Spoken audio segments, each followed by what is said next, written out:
બાપુનું સ્વાગત કર્યું, બાપુને બેસાડ્યા.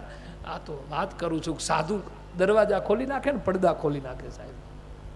અને બાપુને બધો બંગલો બતાવે ને બાપુ આ રસ કહેવાય ને આ બંસી પહાડ પથ્થર કહેવાય, આ ચાઇનાનો કાચ છે, આ આટલા વીઘામાં અનાજ થાય છે ને આટલા વીઘામાં શાકભાજી ને આ બાજુ બધું ફળ ફળાદી થાય અને બધું જ અહીં થાય. મારે કોઈ દિવસ બહાર જવાનું જ નહીં, એટલું મેં ભેગું કર્યું છે, મારે કોઈ દિવસ બહાર નથી જવાનું સાહેબ. એટલે સાધુએ ધીરે કરીને કીધું કે ભાઈ હા એક દિવસ તો તારે જવું જ પડશે. ત્યાં ભલે બધું જ બનાવ્યું પણ એક વસ્તુ નથી બનાવી. કે બાપુ એવી કોઈ વસ્તુ નથી કે મેં નથી બનાવી. તો છેલ્લે સાધુએ હસતા હસતા કીધું બધું બનાવ્યું પણ સ્મશાન ક્યાં બનાવ્યું છે ત્યાં અહીંયા સાહેબ? સ્મશાન ક્યાં બનાવ્યું છે? તારે સ્મશાનમાં તો જવું પડશે ને એક દિવસ, એ થોડું તારે ત્યાં આવશે.